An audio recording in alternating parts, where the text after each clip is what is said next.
ನಮಸ್ಕಾರ. ಸುದ್ದಿ ಮೃದಂಗ ನ್ಯೂಸ್ಗೆ ಸ್ವಾಗತ. ನಾನು ಎಚ್.ಎಸ್. ಸುಧೀಂದ್ರ ಕುಮಾರ್. ಮುಖ್ಯಾಂಶಗಳು: ನಾಮಫಲಕಕ್ಕೆ ಕಪ್ಪು ಬಳದರೆ ರಾಜ್ಯೋತ್ಸವ ಆಚರಿಸಿದಂತಲ್ಲ, ಕೆ.ವಿ. ನಾಗರಾಜಮೂರ್ತಿ. ಕೆಂಗೇರಿ ರೈಲು ನಿಲ್ದಾಣ ಎಕ್ಸಲೇಟರ್ ಲೋಕಾರ್ಪಣೆ. ನಾರಾಯಣ ಗುರುಕುಲ ಶಾಲೆಯಿಂದ ಕ್ರೀಡಾ ಚಟುವಟಿಕೆ ರ್ಯಾಲಿ. ಕನ್ನಡ ರಾಜ್ಯೋತ್ಸವಗಳನ್ನು ಅರ್ಥಪೂರ್ಣವಾಗಿ ಆಚರಿಸಬೇಕೇ ವಿನಃ ನಾಮಫಲಕಗಳಿಗೆ ಕಪ್ಪು ಮಸಿ ಬಳಿಯುವುದರ ರಾಜ್ಯೋತ್ಸವ ಆಚರಿಸಿದಂತಲ್ಲ ಎಂದು ಕರ್ನಾಟಕ ನಾಟಕ ಅಕಾಡೆಮಿ ಅಧ್ಯಕ್ಷ, ಖ್ಯಾತ ರಂಗಕರ್ಮಿ ಕೆ.ವಿ. ನಾಗರಾಜಮೂರ್ತಿ ಅಭಿಪ್ರಾಯಪಟ್ಟರು. ಅವರು ಕೆಂಗೇರಿ ಉಪನಗರದ ಶೇಷಾದ್ರಿಪುರಂ ಅಕಾಡೆಮಿ ಆಫ್ ಬಿಸಿನೆಸ್ ಸ್ಟಡೀಸ್ನಲ್ಲಿ ಆಯೋಜಿಸಲಾಗಿದ್ದ ಕಾಲೇಜು ವಿದ್ಯಾರ್ಥಿಗಳಿಗೆ ತರಬೇತಿ ಶಿಬಿರದ ನಂತರ ನಾಟಕ ಪ್ರದರ್ಶನದ ಅಧ್ಯಕ್ಷತೆ ವಹಿಸಿ ಮಾತನಾಡುತ್ತಿದ್ದರು. ರಾಜ್ಯೋತ್ಸವಗಳು ಅರ್ಥಪೂರ್ಣವಾಗಿರಬೇಕು, ಸಾರ್ವಜನಿಕರ ಮನಸ್ಸಿಗೆ ಮುಟ್ಟುವಂತಿರಬೇಕು ಎಂದು ಹೇಳಿದರು. ಅವರ ಭಾಷಣದಲ್ಲಿ ಯಶವಂತಪುರ ವಿಧಾನಸಭಾ ಕ್ಷೇತ್ರ ಕನ್ನಡ ಸಾಹಿತ್ಯ ಪರಿಷತ್ತು ಕನ್ನಡ ರಾಜ್ಯೋತ್ಸವದ ಅಂಗವಾಗಿ ವಿವಿಧ ಕಾಲೇಜುಗಳಲ್ಲಿ 6 ದಿನಗಳ ಕಾಲ ನಾಟಕೋತ್ಸವ ಆಚರಿಸುತ್ತಿರುವುದನ್ನು ಶ್ಲಾಘಿಸಿದರು. ಕನ್ನಡದ ರಾಜ್ಯೋತ್ಸವ ಅಂದ್ರೆ ನವೆಂಬರ್ ತಿಂಗಳಲ್ಲಿ ಬೊಲರೋ ಕಾರುಗಳಲ್ಲಿ ಕುರ್ಚಿ ಟ್ರೈನ್ ಹಾಕೊಂಡು ಕನ್ನಡದ ರಕ್ಷಣೆ ಮಾಡ್ತೀವಿ ಅಂತ ಓಡೋದಲ್ಲ. ನಿಜವಾದಂತ ಕನ್ನಡ ರಾಜ್ಯೋತ್ಸವ, ಕನ್ನಡ ಚಳವಳಿ ಅಂತ ಅಂದ್ರೆ ಈ ತರದ ಒಂದು ಕಡಿಬಂಧನ ಕಾಲವನ್ನ ಮಾಡೋದ್ರ ಮೂಲಕ ಕನ್ನಡದ ಹಳೆಯ ಬೇರುಗಳನ್ನ ಪೋಷಿಸೋದಿದೆಯಲ್ಲ, ಅದು ನಿಜವಾದಂತಹ ಕನ್ನಡದ ರಾಜ್ಯೋತ್ಸವ. ನಮ್ಮ ಸುನೀತ್ರ ಮಾಡ್ತಾ ಇದ್ದಾರೆ. ಪ್ರತಿಯೊಂದು ಕಾಲೇಜುಗಳಲ್ಲೂ ಕೂಡ ಕನ್ನಡದ ನಾಟಕಗಳನ್ನ ಮಾಡಿಸೋದ್ರ ಮೂಲಕ ಕನ್ನಡ ರಾಜ್ಯೋತ್ಸವವನ್ನು ಮಾಡ್ತಾರೆ. ಯಾಕೆ ಅಂದ್ರೆ ಅದು ಕನ್ನಡವನ್ನ ಉಳಿಸುವ ಕೆಲಸ. ಒಂದು ಕವಿಗೋಷ್ಠಿ, ಒಂದು ಜನಪದ ಪ್ರದರ್ಶನ ಇದು ಮಾಡೋದು. ಅದ್ಬಿಟ್ಟು ನಾವು ಬೋರ್ಡ್ ಬಿಟ್ಟು ಬಣ್ಣ ಬಿಟ್ಟು ನಿಂತ್ಕೊಂಡು ದೊಡ್ಡ ದೊಡ್ಡ ಚೈನ್ ಹಾಕೊಂಡು ಓಡಾಡೋದಲ್ಲ. ಅಂತಹ ಒಂದು ಕನ್ನಡ ಕಟ್ಟುವ ಕೆಲಸವನ್ನ ಸನ್ಮಾನ್ಯ ಮಲ್ಲಿಕಾರ್ಜುನ ಮಹಾಮನೆಯವರು, ಅದಕ್ಕೆ ಪೋಷಕರಾಗಿ ನಮ್ಮ ಊಡೇಪಿ ಕೃಷ್ಣ ಅವರು ಗಾಂಧಿ ಭವನದ ಅಧ್ಯಕ್ಷರು ಕೂಡ ಪರಿಣಾಮ ಬೀರಿದೆ ಅಂತ ನನಗೆ ತುಂಬಾ ಸಂತೋಷ ಆಯಿತು. ನೋಡಿ, ಕಲೆ ಎಂದರೆ ಅಂತ ಒಂದು ಆಯಸ್ಕಾಂತ ಶಕ್ತಿ ಇರುವಂತಹ ಒಂದು ಮಾಧ್ಯಮ. ಎಂಥ ಒಳ್ಳೆ ಮಾತುಗಳನ್ನ ಮಾಮನೆಯವರು ಹೇಳಿದ್ರು. ಯಾರಾದರೂ ಕಲೆಯಾಗಲಿ ಒಂದು ಕ್ರೀಡೆಯಲ್ಲಿ ಇರುವಂತವ್ರನ್ನ ನೋಡಿ ಅವರೆಲ್ಲದರಲ್ಲೂ ಕೂಡ ಬಹಳ ಕ್ರಿಯೇಟಿವ್ ಆಗಿರ್ತಾರೆ, ಬಹಳ ಸ್ಪೋರ್ಟಿವ್ ಆಗಿರ್ತಾರೆ. ನಾನಾದ್ರೂ ಕೂಡ ಅನ್ಕೊಳ್ಳೋದು, ರಂಗಕಲೆಯಲ್ಲಿ ಯಾರ್ಯಾರು ಇರ್ತಾರಲ್ಲ ಅವ್ರ ಬದುಕನ್ನ ನೋಡಿ, ಅದು ಉತ್ಸಾಹದಿಂದ ತುಂಬಿರುತ್ತೆ, ಸಕಾರಾತ್ಮಕತೆಯಿಂದ ತುಂಬಿರುತ್ತೆ. ಅಷ್ಟೇ ಅಲ್ಲ, ಅವರಲ್ಲಿ ಈ ಒಂದು ಸೃಜನಶೀಲತೆ ಇರುತ್ತೆ. ಯಾಕೆ ರಂಗಕ್ಕೆ ಆ ಶಕ್ತಿ ಇದೆ ಅಂತಂದ್ರೆ, ನಾನಾದ್ರೂ ಕೂಡ ಅನ್ಕೊಳ್ಳೋರು, ನಮ್ಮ ದೇಹ, ಮನಸ್ಸು, ಆತ್ಮ ಮೂರನ್ನು ಜೋಡಿಸಬಲ್ಲಂತಹ ಶಕ್ತಿ ಕಲೆಗಿದೆ. ಅದರಲ್ಲೂ ಕಲೆಗೆ ಆ ಶಕ್ತಿ ಅಪಾರವಾಗಿದೆ ಅನ್ನುವಂಥದ್ದು. ನೀವು ನಿಮ್ಮ ಮನಸ್ಸು, ಹೃದಯ ಮೂಢಪಾಯಣ, ಯಕ್ಷಗಾನ, ಹಲವಾರು ರಂಗಭೂಮಿನಲ್ಲಿ ಹಲವಾರು ವಿಭಾಗಗಳಿದ್ದಾರೆ. ಬೀದಿ ನಾಟಕದಿಂದ ಹಿಡಿದು ಹವ್ಯಾಸಿ ನಾಟಕ ಆಗಿರ್ಬೋದು, ನೃತ್ಯ ರಂಗಭೂಮಿ, ಪೌರಾಣಿಕ ರಂಗಭೂಮಿ, ಹಾಗೆ ಯಕ್ಷಗಾನ, ಮೂಢೋತ್ಪಾದ ಯಕ್ಷಗಾನ, ದೊಡ್ಡಾಟ, ಸಣ್ಣಾಟ, ಈ ರೀತಿಯ ಹಲವಾರು ಪ್ರಕಾರಗಳು ರಂಗಭೂಮಿನಲ್ಲಿ. ಕಾಳಿದಾಸ, ಮಹಾಕವಿ ಕಾಳಿದಾಸ ಹೇಳಿದಂತೆ ಎಲ್ಲ ಕಲೆಗಳ ರಸಾಯನ ಈ ರಂಗಭೂಮಿ. ನಿಮಗೆ ಭರತನಾಟ್ಯ, ಚಿತ್ರಕಲೆ, ಬೇರೆ ಹಾಡು, ಸಂಗೀತ, ನೃತ್ಯ ಎಲ್ಲದ ಮಿಕ್ಸರ್ ರಂಗಭೂಮಿಯಲ್ಲಿ ನೀವು ಕಲಿತರೆ ಎಲ್ಲರೂ ಕಲಿತಂತೆ ಎಲ್ಲ ಕ್ಷೇತ್ರಕ್ಕೂ ಹೋಗಿ ಬಂದಂತೆ ಭಾಸವಾಗುತ್ತೆ ಅನ್ನೋದು ಸತ್ಯ. ಅದು ಮಹಾಕವಿ ಕಾಳಿದಾಸ ಹೇಳಿದಂತಹ ಮಾತು. ನಮ್ಮ ನಾಟಕ ಅಕಾಡೆಮಿ ನಮ್ಮ ನಾಗರಾಜಮೂರ್ತಿಯವರ ಅಧ್ಯಕ್ಷತೆಯಲ್ಲಿ ಹಲವಾರು ಯೋಜನೆಗಳನ್ನ ರೂಪಿಸಿಕೊಂಡು ತುಂಬಾ ಲಾಭಕಾರಿಯಿಂದ ನಾವು ಹೋಗ್ತಾ ಇದ್ದೀವಿ. ಮತ್ತು ಅವರು ತಂಡದವರು 1 ತಿಂಗಳಲ್ಲಿ ಆ ಮಕ್ಕಳನ್ನ ಎಷ್ಟು ಚೆನ್ನಾಗಿ ಶಿಬಿರದಲ್ಲಿ ಒಂದು ಎನ್ಕರೇಜ್ ಮಾಡಿ ಅವರ ಮನಸ್ಸುಗಳನ್ನ ಗೆಲ್ಲಿದ್ದು ಆ ಒಂದು ಅದ್ಭುತವಾದ ಒಂದು ಶಿಬಿರವನ್ನು ತಯಾರು ಮಾಡಿದ್ದಾರೆ. ಅವರ ಒಂದು ಪ್ರದರ್ಶನವನ್ನ ನೀವು ನೋಡ್ತೀರಿ. ನನಗೆ ಅನಿಸ್ತಾ ಇತ್ತು, 1 ತಿಂಗಳಿಗೆ ಇಷ್ಟು ಒಂದು ಪ್ರಭಾವಿತರಾಗಿದ್ದಾರಲ್ಲ ಇವರು ಮಹಾಮನೆಯವರು. ಇನ್ ಕೇಸ್ 3 ವರ್ಷಗಳ ಕಾಲ ನಮ್ಮ ಜೊತೆಗಿದ್ರೆ ಹೇಗೆ ಪ್ರಭಾವಿತರಾಗಬಹುದು ಅಂತ. ಮತ್ತೆ ನಮ್ದು ಇನ್ನೊಂದು ಒಂದು ಪ್ರಶ್ನೆ ನಮ್ಮ ಮೇಷ್ಟ್ರುಗಳಿಗೆಲ್ಲ. ಯಾಕೆಂತಂದ್ರೆ ನಾವು ಕನಿಷ್ಠ 3 ವರ್ಷದಲ್ಲಿ ಒಂದು 10 ಜನಕ್ಕಾದರೂ ಆ ಥರ ಪ್ರಭಾವಿತರಾಗ್ತಾ ಇರುವಂತಹ ಮೇಷ್ಟ್ರುಗಳು ಅನ್ನೋದು ಇನ್ನೂ ಒಂದು ಕಡೆ ಪ್ರಶ್ನೆ ಕಾಡ್ತಾ ಇದೆ. ಹಾಗಾಗಿ ನಮ್ಮ ಮೇಷ್ಟ್ರುಗಳೆಲ್ಲ ಆ ಒಂದು ಕಲೆ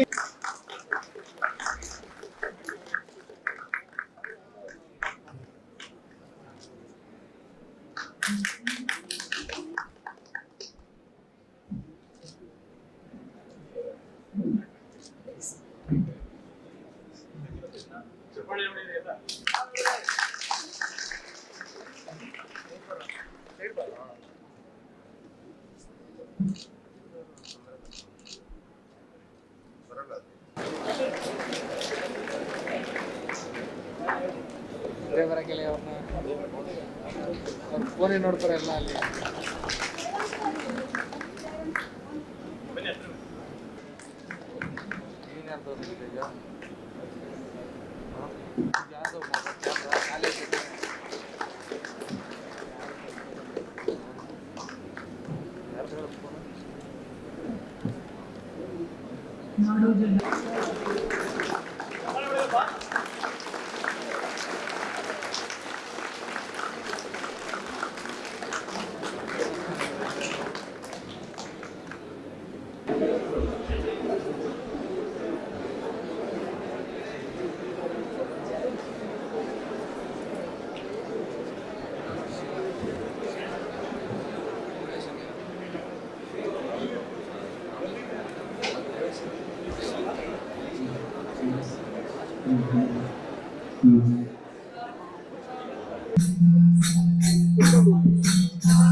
ಈ ಕಥಾ ಮತ್ತು ರಂಗಸ್ಥಳದಲ್ಲಿ ಬಂದು ನಿಂತಿರುವುದು ತಾವು ದಾರಿ ಸ್ವಾಮಿ ಮತ್ತು ಜನಪ್ರಿಯ ಸಾರಥಿ ನಾವು ದಾರಿದ್ದರೆ ಈ ಧರಾ ಮಂಡಲದ ಮಧ್ಯದೋಡು ಸಂಭ್ರಮದಿ ತಪ್ಪುವ ಕಾಶ್ಮೀರ ದೇಶ ಕರಸರಾದ ಬಾಲಕುಪಾಲರ ಪತ್ನಿ ಪತಿವ್ರತಾ ಶಿರೋಮಣಿಯಾದ ಬಲವಂತ ದೇವಿಯ ಗರ್ಭಾಂಬುರು ಉದ್ಭವಿಸಿ ಧಾರಾಪುರವನ್ನು ದಿಟ್ಟತನದಿಂದ ಪರಿಪಾಲಿಸುವ ಹರಿಭಂಡರಾಜನೆಂದು ತಿಳಿಯೇ ಸಾರಥಿ. ಗೊತ್ತಾಯಿತು ಸ್ವಾಮಿ, ಹೊರಸಭೆ ಬಂದ ತಾತ್ಪರ್ಯವೇನಂತ?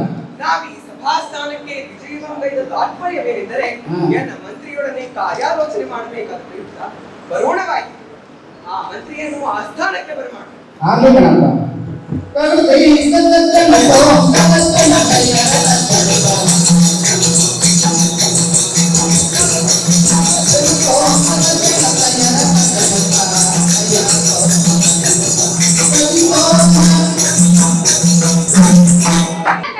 ಬರುವ ಮಾರ್ಗದಲ್ಲಿ ತಮ್ಮ ಪುತ್ರಿ ವಿಚಾರದಿಂದ ತಮ್ಮಲ್ಲಿಗೆ ಬಂದಿರಬೇಕು. ತಾವು ಒಪ್ಪುವುದಾದರೆ ಮುಂದಿನ ವಿಷಯವನ್ನು ಆಲೋಚಿಸುವುದೇ ರಾಜರ ಸಂಬಂಧ. ಅಯ್ಯ ಪ್ರಧಾನ, ಈ ಚಿತ್ರಪಟವನ್ನು ನೋಡು. ಈ ರಾಜಕುಮಾರನು ಸುಂದರನಾಗಿ ಕಾಣಿಸುತ್ತಿರುವನು, ಅಲ್ಲದೆ ಯುವರಾಜ್ ರಾಣಿ ಎಂದು ಈ ಬ್ರಾಹ್ಮಣರು ಹೇಳುತ್ತಿರುವರು. ನೀನು ಒಪ್ಪುವುದಾದರೆ ಪುತ್ರಿಯ ಮನೋಭಿಪ್ರಾಯ ತಿಳಿಯಬೇಕಾಗುವುದು. ಆ ಸ್ಥಾನಕ್ಕೆ ಹೋಗಿ ಕುಮಾರಿಯನ್ನು ಕರೆದುಕೊಂಡು ಬರುವಂತನಾಗು. ಅಯ್ಯ ರಾಜೋತ್ತಮ, ಈ ಚಿತ್ರಪಟವನ್ನು ನೋಡಿ ನನ್ನ ಮನಸ್ಸಿಗೆ ಬಹಳ ಸಂತೋಷವಾಗಿದೆ. ರಾಜಕುಮಾರನು ರಾಜಕುಮಾರಿಗೆ ಅನುರೂಪವಾಗಿರುವನು. ಈ ಕೂಡಲೇ ರಾಜಕುಮಾರಿಯನ್ನು ಕರೆದುಕೊಂಡು ಬರುತ್ತೇನೆ. ಮುಂದಿನ ಪ್ರಯತ್ನವನ್ನು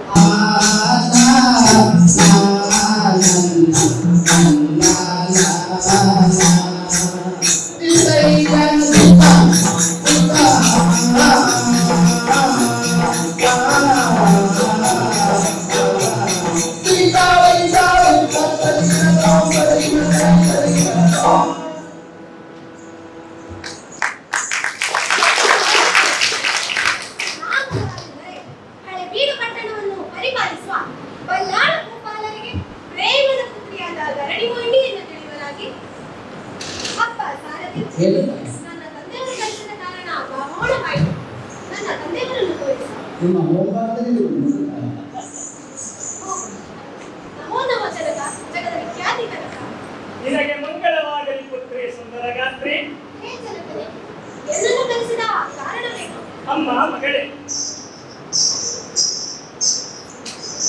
ಈ ಭೂಸುರಪ್ಪವರು ತಂದಿರುವ ಚಿತ್ರಪಟವನ್ನು ನೋಡು.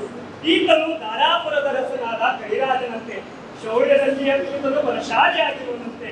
ನೀನು ಒಪ್ಪುವುದಾದರೆ ನಿನ್ನ ಲಗ್ನ ನಡೆಸಲು. ಕ್ಷಿತಿಯಲ್ಲಿ ಅತಿ ಚೆಲುವೆಯಾಗಿರುವಳು. ಆಕೆ ವಂಗ, ಕಳಿಂಗ, ಕಾಂಬೋಜ ಮೊದಲಾದ ದೇಶದ ರಾಜರುಗಳ ಚಿತ್ರಪಟವನ್ನು ತೋರಿಸಿದಾಗಿಯೂ ಒಬ್ಬರನ್ನೂ ಸಹ ಒಪ್ಪಲಿಲ್ಲವಲ್ಲೈ. ರೂಪ, ಕೀರ್ತಿ, ಕಲಾಪ. ಭೂಸುರೋತ್ತಮರು ತಂದ ನಿಮ್ಮ ಚಿತ್ರಪಟವನ್ನು ನೋಡಿ ಚಿತ್ತದೋಳ್ ಮೆಚ್ಚದರಾದ ಕಾರಣ ಆಕೆಯ ಪಿತನಾದ ಬಲ್ಲಾಳ ಭೂಪತಿ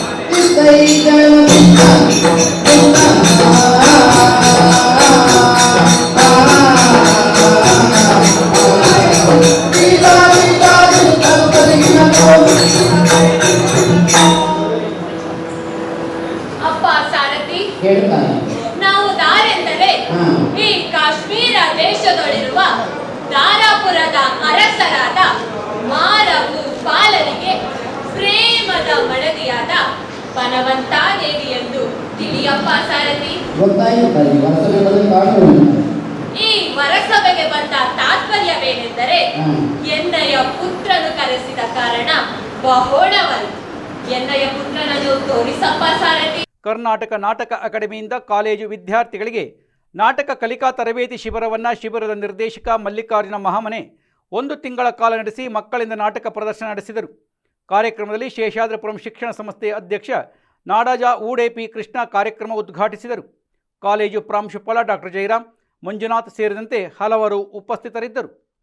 ಕೆಂಗೇರಿ ರೈಲು ನಿಲ್ದಾಣದಲ್ಲಿ ಎಕ್ಸಲೇಟರ್ ಲೋಕಾರ್ಪಣೆ ಕಾರ್ಯಕ್ರಮ ಕೇಂದ್ರ ರಾಜ್ಯ ರೈಲ್ವೆ ಸಚಿವ ವಿ ಸೋಮಣ್ಣ ಲೋಕಾರ್ಪಣೆಗೊಳಿಸಿದರು.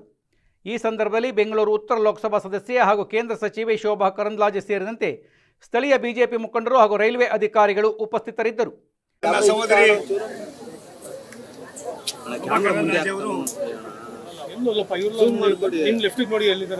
ಶಾಸಕರಾಗಿದ್ರು, ಸಾಕಷ್ಟು ಜನಪರ ಕೆಲಸಗಳನ್ನು ಮಾಡಿದ್ರು. ಪ್ರಕೃತಿ ನಿಯಮನೋ ಏನೋ ಗೊತ್ತಿಲ್ಲ, ವಿಧಿ ನಿಯಮನೋ ಮತ್ತೆ ಅಲ್ಲಿಗೆ ಲೋಕಸಭಾ ಸದಸ್ಯರಾಗಿ ಬಂದಿದ್ದಾರೆ. ಮೊದಲನೇ ಕಾರ್ಯಕ್ರಮ ನಾನು ನನ್ನ ಸಹೋದರಿ ಸೇರ್ತಾ ಇರೋದು. ಇವತ್ತು ಈ ಎಕ್ಸಿಲೇಟರ್ನ ನಾವೇನು ಮಾಡಿದ್ದೀವಿ, ಬೆಂಗಳೂರು ನಗರ ಬೆಳೀತಾ ಇದೆ, ನಾಗಾಲೋಟದಲ್ಲಿ ಬೆಳೀತಾ ಇದೆ. ಆ ನಾಗಾಲೋಟದಲ್ಲಿ ಬೆಳೀತಕ್ಕಂಥ ಬೆಂಗಳೂರು ನಗರಕ್ಕೆ ಸ್ಥಾಯತ್ತತೆಯನ್ನು ಕೊಡಬೇಕು ಅಂತ ನಾವು ಈಗಾಗಲೇ ಕಂಟೋನ್ಮೆಂಟ್ ರೈಲ್ವೆ ಸ್ಟೇಷನು ಮತ್ತು ಯಶವಂತಪುರ ರೈಲ್ವೆ ಸ್ಟೇಷನ್ 900 ಕೋಟಿ ರೂಪಾಯಿಗಳಲ್ಲಿ ಒಂದು ಹಂತಕ್ಕೆ ತಂದಿದ್ದೀವಿ. 2026 ಜನವರಿ ಒಳಗಡೆ ಅದನ್ನು ನಾವು ಲೋಕಾರ್ಪಣೆ ಮಾಡ್ತಾ ಇದ್ದೀವಿ. ಅದಲ್ಲದೆ ನಾನು ಇಲ್ಲಿ ಬರೋಕ್ಕೆ ಮುಂಚಿತವಾಗಿ ಕ್ರಾಂತಿವೀರ ಸಂಗೊಳ್ಳಿ ರಾಯಣ್ಣ ನಮ್ಮ ಮೇನ್ ಸ್ಟೇಷನಲ್ಲಿ ಸುಮಾರು 3 ಕೋಟಿ ರೂಪಾಯಿಗಳ ಎಕ್ಸಿಲೇಟರನ್ನು ಕೂಡ ಉದ್ಘಾಟನೆಯನ್ನು ಮಾಡಿ ಅಲ್ಲಿ ಒಂದು ಮುಂದಿನ ನಮ್ಮ ಪ್ಲಾನ್ ಏನು ಅನ್ನೋದನ್ನು ರಾಷ್ಟ್ರದ ನಮ್ಮೆಲ್ಲರ ನೆಚ್ಚಿನ ಪ್ರಧಾನಮಂತ್ರಿ ನರೇಂದ್ರ ಮೋದಿಯವರು ಇವತ್ತು ಸುಮಾರು ಕೂಡ ಇಲ್ಲಿ ರಾಜ್ಕುಮಾರ್ ಸುಮಾರು 60 ಸ್ಟೇಷನ್ಗಳನ್ನು ಕೈಗೆತ್ತಿಕೊಂಡು ಸಾಕಷ್ಟು ಕೆಲಸಗಳನ್ನು ಮಾಡ್ತಾ ಇದ್ದೀವಿ. ಕರ್ನಾಟಕ ರಾಜ್ಯದಲ್ಲಿ ಕೇವಲ ಬೆಂಗಳೂರೇ ಅಲ್ಲ, ರಾಜ್ಯದ ಇನ್ನಿತರೆ ಜಿಲ್ಲಾ ಕೇಂದ್ರಗಳನ್ನು, ತಾಲೂಕಾ ಕೇಂದ್ರಗಳನ್ನು, ಜನನಿಬಿಡ ಪ್ರದೇಶಗಳನ್ನು ಮಾಡಿ ಒಂದು ರೀತಿಯ ಅಂತಾರಾಷ್ಟ್ರೀಯ ವಿಮಾನ ನಿಲ್ದಾಣದಲ್ಲಿ ಏನೇನು ಸವಲತ್ತುಗಳಿದೆ ಆ ಎಲ್ಲ ಸವಲತ್ತುಗಳನ್ನು ಕೊಡ್ತಕ್ಕಂಥದ್ದಕ್ಕೆ ನಾವು ಈಗಾಗಲೇ ಕಾರ್ಯಕ್ರಮವನ್ನು ರೂಪಿಸಿಕೊಂಡಿದ್ದೇವೆ. ಇವತ್ತು ಇದನ್ನು ನಾನು ಮತ್ತು ನನ್ನ ಸಹೋದರಿ ಉದ್ಘಾಟನೆ ಮಾಡಿದ್ದೇವೆ. ಸುಮಾರು 29 ಕೋಟಿ ರೂಪಾಯಿಗಳ ಅಮೃತ ಭಾರತ್ ಯೋಜನೆಯಲ್ಲಿ ಇಲ್ಲಿಯ ಕಾಮಗಾರಿಗಳನ್ನು ಕೂಡ ನಾವು ತೆಗೆದುಕೊಂಡಿದ್ದೇವೆ. ಸಾಕಷ್ಟು ಕೆಲಸಗಳನ್ನು ಮಾಡ್ತಾ ಇದ್ದೀವಿ. ಅಲ್ಲಿ ಪಾರ್ಕಿಂಗ್ ವ್ಯವಸ್ಥೆ ಇದೆ, ಸಾರ್ವಜನಿಕರು ಬಂದರೆ ಕುಳಿತುಕೊಳ್ಳೋದು, ಪ್ಲಾಟ್ಫಾರಮ್ಮು ಇವೆಲ್ಲಕ್ಕರ ಜೊತೆಯಲ್ಲಿ ನಾವು ಒಂದು ಹೊಸ ವ್ಯವಸ್ಥೆಯನ್ನು ತರೋದು ಮುಖ್ಯಣ. ಏನು ಈಗಾಗಲೇ ಅಲ್ಲಿ ಮುಂದಕ್ಕೆ ಹೋಗ್ಬೇಕಾದ್ರೆ ಕಂಜೆಷನ್ ಆಗ್ತದೆ, ತೊಂದರೆ ಆಗ್ತದೆ, ಮತ್ತು ಜನ ಬರೋದಕ್ಕೆ ಹೋಗೋದಕ್ಕೆ ತೊಂದರೆ ಆಗ್ತದೆ ಅಂದರು. ದುಬಾಸಿಪಾಳ್ಯದಲ್ಲಿ ಒಂದು, ಮತ್ತೊಂದು ಕೆಂಗೇರಿ ಇಲ್ಲಿ ಪಕ್ಕದಲ್ಲೇ ಇರ್ತಕ್ಕಂಥ ನಮಗೆ ಜಾಗ ಎಕ್ಸ್ಟೆನ್ಷನ್ ಮಾಡೋದಕ್ಕೆ ಜಾಗ ಇದೆ ಅಂದರು. ನಾನು ನಮ್ಮ ಅಧಿಕಾರಿಗಳಿಗೆ ಈಗಾಗಲೇ ತಿಳಿಸಿದ್ದೇನೆ. ಇನ್ನೊಂದು 2-3 ದಿವಸದಲ್ಲೇ ಅದಕ್ಕೂ ಕೂಡ ನೋಡ್ತೀವಿ. ಒಂದು ನಿಮ್ಮಲ್ಲಿ ವಿನಂತಿ ಮಾಡೋದು, ಏನಿವತ್ತು ಜನಸಂಖ್ಯೆಗೆ ಅನುಗುಣವಾಗಿ ಸವಲತ್ತುಗಳನ್ನು ಕೊಡಬೇಕು ಅನ್ನೋದು ನಮ್ಮ ಸರ್ಕಾರದ ಸನ್ಮಾನ್ಯ ನರೇಂದ್ರ ಮೋದಿಯವರ ದೂರದೃಷ್ಟಿಯ ಚಿಂತನೆ ಇದೆ. ಈ ಕೆಲಸವನ್ನು ನಾವು ಮಾಡ್ತಾ ಇದ್ದೀವಿ. ಮತ್ತೊಂದು, ನಿಮಗೆ ಕ್ರಾಂತಿವೀರ ಸಂಗೊಳ್ಳಿ ರಾಯಣ್ಣ ರೈಲ್ವೆ ನಿಲ್ದಾಣವನ್ನು ಒಂದು ಆಧುನೀಕರಣ ಮಾಡಿ ದೇಶದಲ್ಲಿ ಪ್ರಾಯಶಃ ಏರ್ಪೋರ್ಟ್ಗಳಿಗೆ ಯಾವ ರೀತಿ ನಾವು ಹೋಗ್ತೀವೋ ಸುಮಾರು ಅದೇ ರೀತಿ ಮಾಡ್ತಕ್ಕಂಥದ್ದಕ್ಕೆ ಮಾಸ್ಟರ್ ಪ್ಲಾನನ್ನು ಮಾಡಿ ಈಗಾಗಲೇ ಕೇಂದ್ರದಲ್ಲಿ ಬಂದಿದೆ. ನಮ್ಮ ಹೆಡ್ ಆಫೀಸಲ್ಲಿ ಅದನ್ನು ಕೂಡ ನಾವು ಅನುಮೋದನೆ ಕೊಟ್ಟು ಒಂದು 15-20 ದಿವಸದಲ್ಲಿ ಕಳಿಸ್ಕೊಡ್ತಾ ಇದ್ದೀವಿ. 1,500 ಕೋಟಿ ರೂಪಾಯಿಗಳನ್ನು ಅದಕ್ಕೋಸ್ಕರ ಖರ್ಚು ಮಾಡ್ತಾ ಇದ್ದೀವಿ. ಇದಲ್ಲದೆ ನಾವು ಕೆಂಗೇರಿಯಿಂದ ರಾಮನಗರ, ಚನ್ನಪಟ್ಟಣ ಮದ್ದೂರಿಂದ ಶ್ರೀರಂಗಪಟ್ಟಣದಿಂದ ಮೈಸೂರು ಈ ಭಾಗಕ್ಕೂ ಕೂಡ ಹೆಚ್ಚಿನ ಆದ್ಯತೆಯನ್ನು ಕೊಟ್ಟಿದ್ದೇವೆ. ಈ ಸಂದರ್ಭದಲ್ಲಿ ಸ್ಥಳೀಯ ರೈಲ್ವೆ ಸಮಸ್ಯೆಗಳ ಕುರಿತಂತೆ ಹೋರಾಟ ಮಾಡುತ್ತಿರುವ ರಾಹುಲ್ ಧರ್ಮಸೇನಾ ಹಾಗೂ ಅವರ ತಂಡ ರೈಲ್ವೆ ಸಚಿವ ವಿ ಸೋಮಣ್ಣನವರಿಗೆ ಮನವಿ ಅರ್ಪಿಸಿದರು. NPS ಶಾಲೆ ಜಂಕ್ಷನ್ನಲ್ಲಿ ರೈಲ್ವೆ ಮೇಲು ಸೇತುವೆ, ಕೆಂಗೇರಿ ರೈಲ್ವೆ ಸೇತುವೆಯ ಬೆಳಕು ಆಸ್ಪತ್ರೆ ಸಮೀಪ ಅಗಲೀಕರಣ ಅಥವಾ ಪುನರ್ ನಿರ್ಮಾಣ 28 ಅಡಿಯಷ್ಟು ಅಗಲ ವಿಸ್ತರಿಸಲು ಅವಕಾಶವಿದ್ದು ಅತಿ ಶೀಘ್ರದಲ್ಲಿ ಪರಿಶೀಲನೆ ಮಾಡಲು ಮನವಿ. ಮೈಸೂರು ರಸ್ತೆಯ ರಾಮಹಳ್ಳಿಯ ಮುಖ್ಯ ಪ್ರವೇಶ ದ್ವಾರದಲ್ಲಿ ಬಹುನಿರೀಕ್ಷಿತ ರೈಲ್ವೆ ಸೇತುವೆ ಕುರಿತಂತೆ ಮನವಿಯಲ್ಲಿ ತಿಳಿಸಲಾಗಿದೆ. ಕುಂಬಳಗೋಡು ಸಮೀಪ ಇರುವ ನಾರಾಯಣ ಗುರುಕುಲ ಶಾಲೆಯು ಪ್ರತಿ ವರ್ಷ ಕ್ರೀಡಾ ಚಟುವಟಿಕೆಗಳನ್ನು ನಡೆಸುತ್ತಿದ್ದು ಸುತ್ತಮುತ್ತಲಿನ 100ಕ್ಕೂ ಹೆಚ್ಚು ಶಾಲೆಗಳು ಕ್ರೀಡಾಕೂಟದಲ್ಲಿ ಭಾಗವಹಿಸಲಿವೆ. ಆ ಹಿನ್ನೆಲೆಯಲ್ಲಿ ರೋಲಿಂಗ್ ಶೀಲ್ಡ್ ಸಹಿತ ಕೆಂಗೇರಿ ಉಪನಗರದ ಪ್ರಮುಖ ಬೀದಿಗಳಲ್ಲಿ ಕ್ರೀಡಾ ಚಟುವಟಿಕೆಯ ರ್ಯಾಲಿಯನ್ನು ನಡೆಸಲಾಯಿತು.